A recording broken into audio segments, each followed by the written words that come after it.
ইমন আমাকে ওয়াশরুমে নিয়ে গেল। ওয়াশরুমে নিয়ে যাওয়ার পরে দেখি ওয়াশরুম ধরেন এটা ওয়াশরুমে ঢুকে দেখি ওয়াশরুমের ভিতরে একটা গোপন ফ্ল্যাট। বললাম আপনি কি আমাকে দিবেন? পরে বলে যে না, তোরে আদর করব। ঢুকতে গেলে করিডরে ফিঙ্গারপ্রিন্ট, হসপিটালের করিডরে ফিঙ্গারপ্রিন্ট লাগে। কোন হসপিটাল আমাকে বলেন আপনারা? ইমন তুই আমাকে এরকম মানুষের কাছে কেন আনলি ভাই? আমি বাংলায় লিখতে পারি না, আমাকে যদি আপনি এখন 94 টাকা বলেন আমি 94 টাকা বুঝবো না। আমি একটা গাড়ি মেনটেন করি, এমন গাড়ি যেই গাড়ি মিরপুরে ঢুকবেই না। আমার নাম স্নিগ্ধা চৌধুরী, আপনারা সবাই জানেন। আমি একজন মডেল এবং অভিনেত্রী এবং অভিনেতা, সব কিছুর ঊর্ধ্বে আমি এই বাংলাদেশের একজন নাগরিক, একজন মেয়ে। আমি একজন মেয়ে এই বাংলাদেশের। আমি কি একজন মেয়ে নাকি মেয়ে না? আমি এই যে আমি পানি খাই, এই পানিটার জন্য কিন্তু আমি ট্যাক্স দিই, ট্যাক্স পে করতে হয়। কিন্তু এক বোতল পানি কিনতে আমার ট্যাক্স পে করতে হয় সরকারের কাছে। তো আমি সরকারকে বলার আগে শুধু আপনাদেরকে ঘটনাটা বলতে চাই।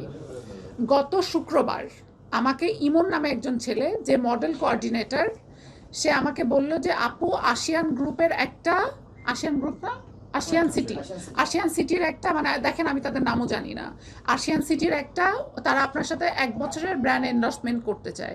আমার এরকম বিভিন্ন ব্র্যান্ডের সাথে এন্ডোর্সমেন্ট আছে। তো আমি বললাম ঠিক আছে ইমন, বলো 20 লাখ টাকা। কারণ আমি 20 লাখ টাকার নিচে কেন এন্ডোর্সমেন্ট করব? আমার সিনেমা গত ঈদে হিট গেছে। আমার পাইপলাইনে 5টা সিনেমা। আমার মনে হয় আমি বাংলাদেশে এখন অন্যতম সুন্দরী একজন নারী। তো অহংকার থেকে বলতেছি না, আল্লাহ কোনো অহংকারীকে পছন্দ করে না। আমি কনফিডেন্ট অনেক, সেই জায়গা থেকে বলছি। তো আমি বললাম যে ইমন 20 লাখ টাকার কথা বলো। ইমন বললো আপু 20 লাখ টাকা না, হয়তো 15-16 লাখ টাকায় দিতে পারবো। আমি বললাম তাহলে 16 লাখ বলো, আমি 15 লাখ নিবো। তুমি যেহেতু কাজটা নিয়ে আসছো, তোমাকে আমি 1 লাখ টাকা একটা বকশিস দিয়ে দিব। বললো আচ্ছা ঠিক আছে। আমি বললাম ইমন তাহলে এক কাজ করো, আমার বাসার পাশে শেরাটন আছে, ওনাকে শেরাটনে আসতে বলো, আমরা মিটিং করবো শেরাটনে রুফটপে বসে। বলে না আপু, উনি ওনার অনেক ঝামেলা চলতেছে। আওয়ামী লীগ বিএনপি যাওয়ার পর থেকে অনেক ঝামেলা, ওনাকে ডিজিএফআই খুঁজতেছে, আর্মি খুঁজতেছে, এই কারণে অনেক ঝামেলা চলতেছে। উনি বাসা থেকে বের হতে পারবে না, ওনার হসপিটালে যেতে হবে। আমি বললাম হসপিটাল কোথায়? বলে 300 ফিটের ভিতরে। আমি বলছি 300 ফিটের ভিতরে তো আমি যাবো না, এত দূরে তো আমি যাবো না। পরে সে বললো না আপু প্লিজ যেতে হবে, দরকার হয় তুমি আন্টিকে নিয়ে চলো। তো আমি বললাম তাহলে একটা শর্ত, আমি আমার আম্মুকে নিয়ে যাব।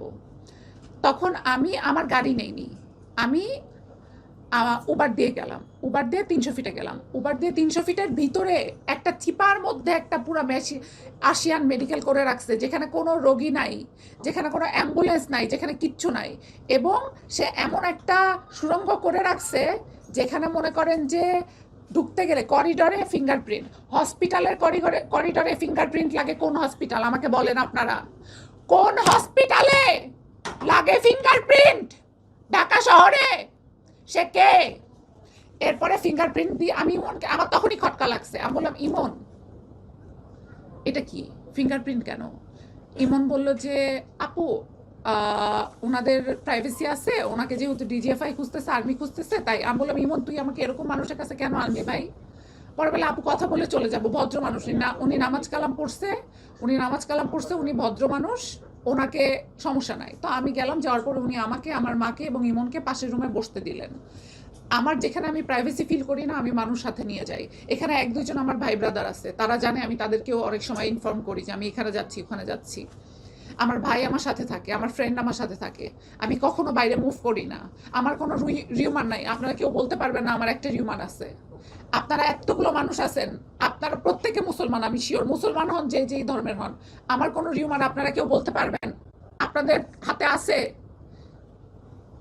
এরপরে আমাকে বসতে দিল পাশের রুমে বসতে দেওয়ার পরে কিছুক্ষণ পরে সে চা কফি অফার করলো, খেলাম। খাওয়ার পরে সে তার রুমে ডেকে নিল। তার রুমে ডেকে নেওয়ার পরে ততক্ষণে আমার আম্মুর হঠাৎ করে আমাদের বাসায় মেহমান চলে আসছে। এখন আম্মু চলে যাবে, আমি আমার ড্রাইভারকে কল করলাম যে এসে আম্মুকে নিয়ে যাও। ড্রাইভার এসে আম্মুকে নিয়ে গেল। আম্মুকে নিয়ে যাওয়ার পরে আমি আর ইমন ওখানে। আমি ওনাকে বললাম যে জি ভাইয়া, সালাম দিয়ে, যেহেতু উনি এত লম্বা দাড়ি ওনার। যেই লোক বাংলায় কথা বলতে পারে না, আমি ইংলিশ মিডিয়ামের স্টুডেন্ট, আমি বাংলায় লিখতে পারি না, আমাকে যদি আপনি এখন 94 টাকা বলেন আমি 94 টাকা বুঝবো না, 94 বলতে হবে আপনার আমাকে। আমি সেই লোকের কাছে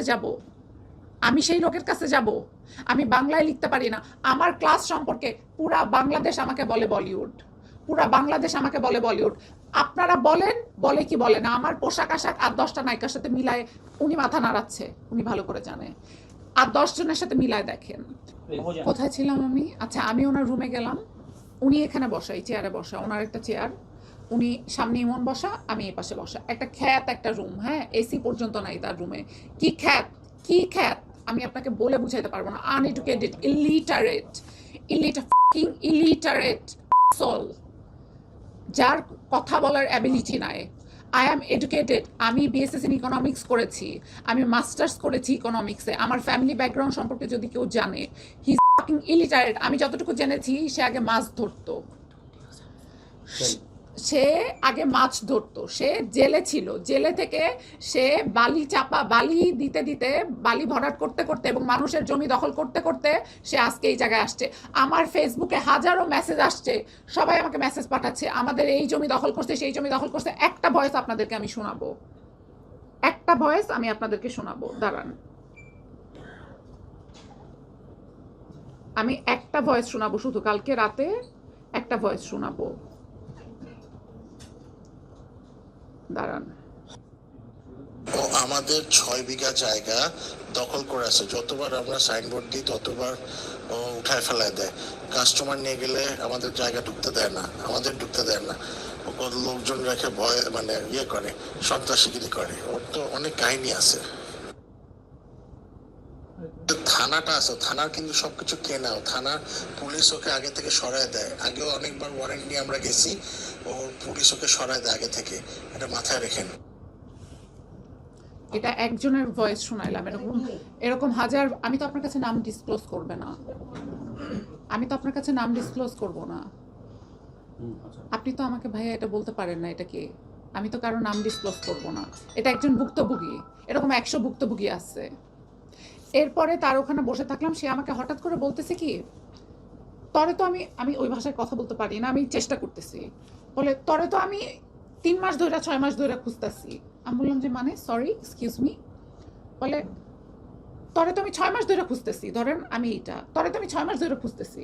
আমি বললাম সরি, আমি বুঝলাম না, আপনাকে তো আমি আজকে প্রথম দেখলাম, আপনি আমাকে 6 মাস ধরে খুঁজতেছেন মানে? বলে তোর বাড়ি ব্রাহ্মণবাড়িয়া না?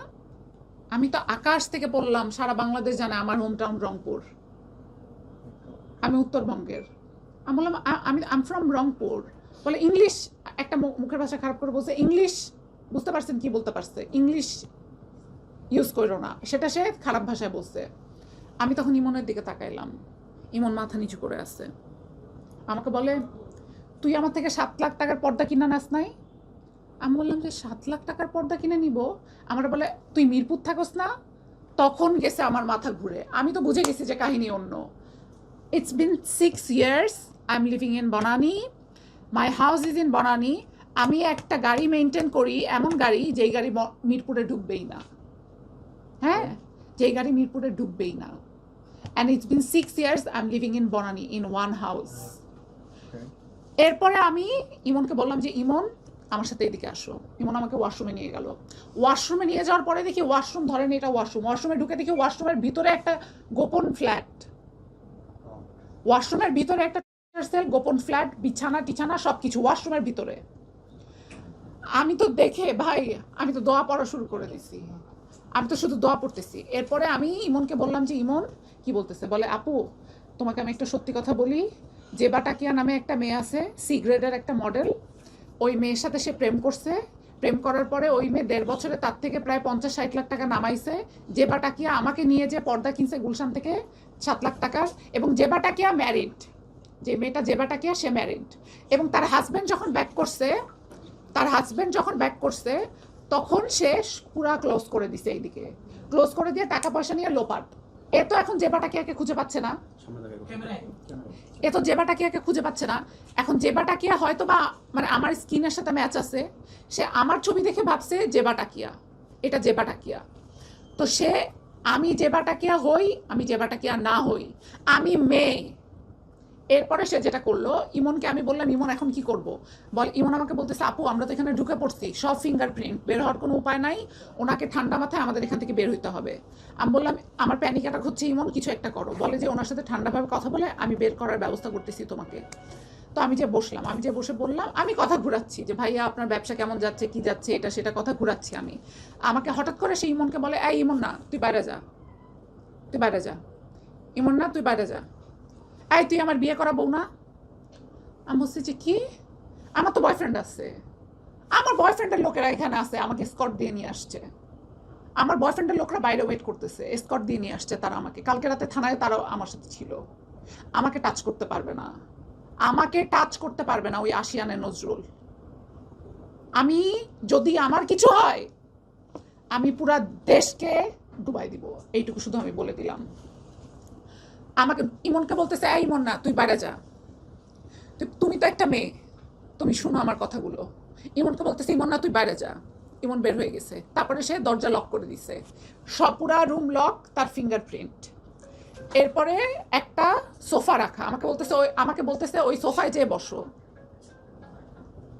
আমাকে বলতেছে ওই সোফায় যেয়ে বসো, ওই সোফায় যেয়ে বস। আমি বসছি, বসার পরে সে এভাবে বসা ছিল তো, সে নিচের থেকে দুই হাত দিয়ে দুইটা রশি বের করছে, যে রশি দিয়ে বের করে বলে কি না, এই রশি দিয়ে হাসিনা রাজাকারদের দিছে, দেখছো সেই জীবনে, এই রশি জীবনে।